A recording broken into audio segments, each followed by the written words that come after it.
Steve, episode 33 of the Broadway block. Kind of feeling pretty good today.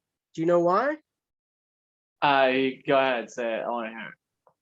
First in the NHL in standings. How It's you pretty feeling? crazy, man. Crazy, man. Do you remember the last time the Rangers were in first place in the standings?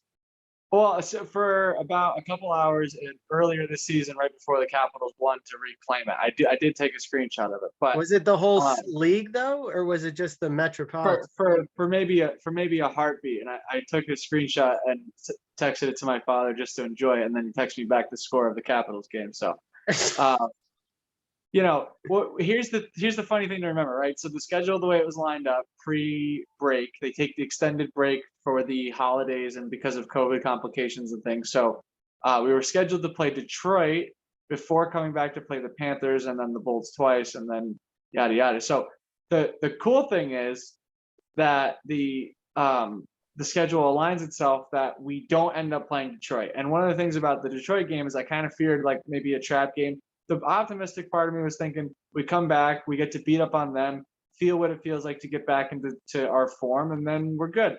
What ends up happening is the break does us some good, and unfortunately, Igor's injury isn't fully uh, disclosed to us until the break is over, and then we get to see he's back to playing, but he's not really quite back to playing. He gets up, we're up in that game, for a little bit of the time, and then in the third period, it all kind of collapses on us. Nothing really to blame, but you can tell he's not fully there, and he takes full credit for it. And then we squeak out this game to the Bolts that we just kind of steal the 2 points and run away with it, and then we wallop the Bolts. So it's like this break does us wonders. Gorgiev right before it kind of refines his form. Igor gets healthy during it, comes back and isn't maybe 100%, and these are his words, not mine. And now it looks like Igor's back to full 100%. Now it looks like Gorgiev is back to feeling his previous self. 2 years ago, Gogoriev. Correct. And it seems like we have a good goaltending tandem. Last night was, I feel like, a good example of us being able to roll all four lines and staying physical. Yet, I mean, it wasn't the most flashy of games, but albeit we're missing our number one offensive player and our top goaltender. So, I mean, all good, man. I feel amazing about where we're at. Well, couple fun things. Really liked Reeves grinding in every play when he was out there on the ice, physical, and more than his physicality this year, I think he's really contributed on the offensive end. Like he's dumping pucks in, he's getting to the blue line and making plays happen. Zach Jones got the call up for 2 games. How'd you feel about Zach Jones coming up? It was kind of like a little bit of an Adam Fox like approach. The way he looks at the blue line, the way he kind of backwards skates and dances across it to sort of open up the lane. I liked what I saw. As far as, I mean, especially you gotta love him being out there with a guy like Lundqvist for most of his pairings, and that has to show a little bit of the coach's trust in him, albeit they played slightly less than 10 minutes in the game. So I mean, they'll get more experience. This is obviously a time of experiment with the defensive pairs, but I gotta say I'm over the Patrick Nemeth experiment as well. So this I felt was better, and again maybe an opportunity for Jones. I have to think that he goes back down to the AHL for a little bit, especially maybe we get to see him a little bit later, and barring any injuries, I'm sure he's one of the first to be called up. So good stuff from there, and I think he just benefits from maybe finishing out the year. I'm sure we see his face again maybe within the next season or so. But Well, the first game he had 13 minutes on the ice, and he actually had 15 minutes the second game. But he did improve his production. He actually had 2 shots on goal, I think, the last game, and a hit. So that was pretty good. yeah, I mean, he's gonna be one of those guys that benefits from the trust, like I said, from the coach. And talk about from last night what I saw, the leadership on the bench. You see these guys that can really, hold each other accountable and give each other praise when they have to be. You see them communicating between plays. I love the camaraderie. I feel like what we saw last night was just a good example of like a playoff round of hockey, because it was gritty in no more than it had to be. It wasn't one of those, bludgeoning games where everybody thought before the season started that we're just going to be, all out warfare on like hits and just be like this, hyper skilled team with these bruisers on the bottom end. But last night was just a culmination of being gritty when you have to be and dumping the puck with some level of an idea of what you're supposed to do with it. There was so many times last night where I watched us do it. I watched us do it successfully and bought in myself. So like the idea of making the opposition come a full 200 feet rather than forcing a play that's not there, right? You're at the blue line. Then you give the puck up at essentially center ice. And now there's an odd man rush that comes back the other way. If there isn't a play to be made, and this is one of those examples of some in the moment on the bench coaching. You saw Hedel do this a few times, and a lot of these younger guys. Then in that moment, get that puck in deep, and before you know it, when you're hopping over the bench, if you're Hedel, now you got a guy like Ryan Reeves who's going to go do the chase. So it's not necessarily dump and chase on Hedel's part. It's just know where you're at in the game. Know that you've been out there for 45 seconds. If they come back the other way with it, it's probably going to be a minute-long shift for you at that point. And now you're pinned in the defensive zone. Instead, you get the puck in deep. And Ryan Reeves last night skating past McDavid in the corner, hustling and bustling in the corner. It's stuff you love to see. And if you set it up properly, then you carry all that momentum over, and the top guys are out there. And when you know it, the guys who had to be good, Kreider, Strome, with Panarin out, and Mika obviously with his little refound confidence. It was such a well-rounded victory, all without our number one goalie. I mean, so much stuff to be thankful for as the year starts back up. Now Adam Fox in his third day into the new year already had 4 points in that game, or in this year. What about Laugh with his fourth 2-point game?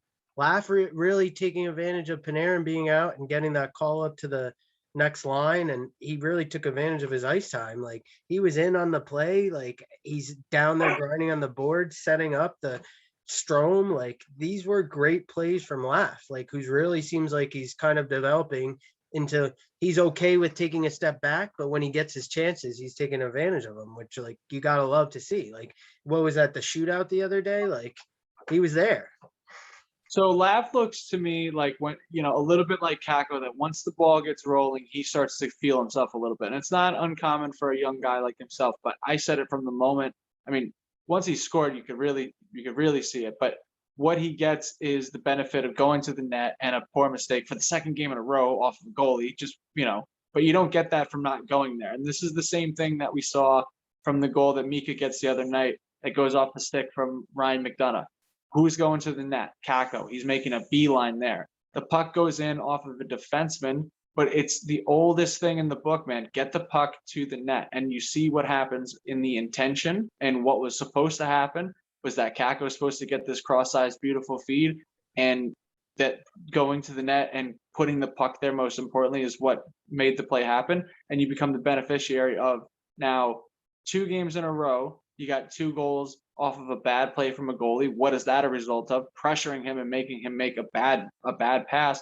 And you also get 2 goals that happen to go in off of the stick of a defenseman 2 games in a row. It's just a matter of having the right intentions with the puck. And I think we're getting rewarded for it with a little bit of luck. Like I said, it wasn't the most flashy of games, but you got to be in the right place at the right time. Look at Chris Kreider. Like he's always crashing the net. He's hustling on the boards. And he's 12 power play goals on the year, 31 points, 11 assists. Like the man is doing work. I was telling you before, he looks like a 24-year-old out there, like speeding. There was question marks like last year after the contract, and like I don't know where those question marks went, because I'm like, thank God we gave Kreider that money and he didn't go somewhere like the Blues or somewhere else like that, because he's really coming in. I think Micheletti said it, that he even spends time after practice, like just stay in front of the net to get those opportunities, like just taking extra ice time. And like he's committed to his craft, and like you gotta love it. Like, he's taking the young guys under his wings. He's it's just like you gotta love Chris Kreider right now. Like and you gotta love this team, because every time you're like, man, I love Chris Kreider, then you're like, man, I love Adam Fox, and then like you're like, man, I love Igor, and then you're like, Georgiev, like, the one he gave up last night. Any goalie in the NHL could have given that one up. I didn't feel bad about it, but he still showed up, delivered the win, and you gotta like how everyone's playing. I think we were mentioning before, Barkley Goodrow, he was doing well at the beginning of the year, having good production. You mentioned it before that you believe Gallant trusts Barkley Goodrow, but like coming up that first Bolts game, scoring those two, really proving like, hey, you guys should have really given me the money and kept me around. Then coming back up last night, big production. Like he's more than just a bruiser out there. He's just like he's making plays happen. And these are the people that we needed for this younger team to be able to like show us the playoffs and get us to the next level, which you gotta love it. Yeah. So the funny thing about Goudreau is that's the second time in his career, right? That he does it, of course, against the team that he won to. And what a cool thing for him too before the game. Then he getting got the his ring. ring, like, and then he's like, Yeah. yeah, all right, matter of fact, peace. Oh I'm yeah. yeah.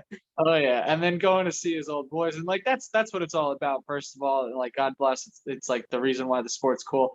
But getting back to your point about Kreider, it's like one of those things where his game is predicated on speed. I know the question marks you're talking about. It's like, can he sustain this at a level where, you know, Well, we've all seen speed, his production go high and then for like 3 weeks and then fall down. But it's like right? maybe that break is what that old man needed to like, that long Christmas break was great for someone like that.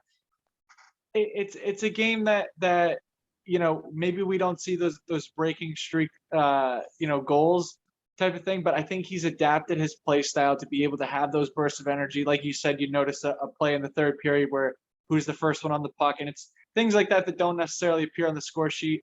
And then you have instances where he's obviously being accredited for it in the scoring department because he gets an assist on the play. But in those moments where he's standing in front of the net and screening the goaltender, those are the things that don't appear on the box score, and that Chris And his does. physicality, you don't want to fight Chris Kreider. Like he's gonna get in your face the whole game, and if you fight him, he'll fight you right back. He's not one of those people that's gonna turn around and be like, "All right, bud."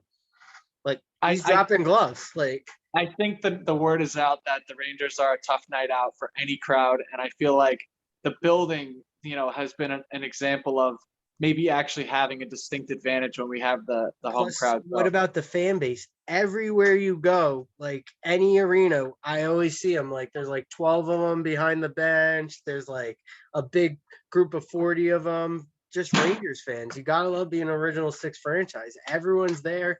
Like sometimes, so you gotta love like every night, like fans coming out and watching this Rangers team, no matter where they play. Well traveled for sure, man. But I can't wait to see what's in store for us. It looks like the We got a field looks West pretty Coast trip good. coming.